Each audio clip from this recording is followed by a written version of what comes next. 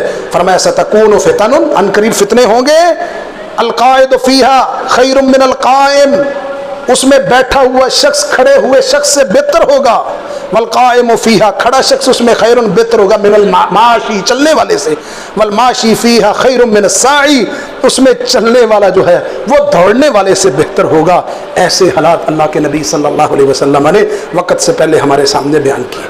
ایک اور کام، آخری باتیں، فتنوں سے بچنا چاہتے ہو اپنے ہاتھ کو روک لو. دنیا کی تکبر پن، بدماشی، اپنے آپ کو بڑا سمجھنا، لوگوں کو کمی کمین حقیر سمجھنا، اللہ کی قسم آج کے اس پرفتن دور کے اندر کاروبار، خاندان، رشتہ دار، کارخانے، فیکٹریاں تباہ و برباد ہوتی ہوئی ہم نے اس بنیاد پہ دیکھی ہیں کہ ہاتھ کنٹرول میں نہیں ہے. معمولی سی گولی چلتی ہے، انگلی چلتی ہے بس پسٹل بندوق پہ، ساری خاندان کی مصیبتیں، آفتیں، غموں کے پہاڑ ٹوٹ جاتے ہیں. اپنے ہاتھوں کو روک لو.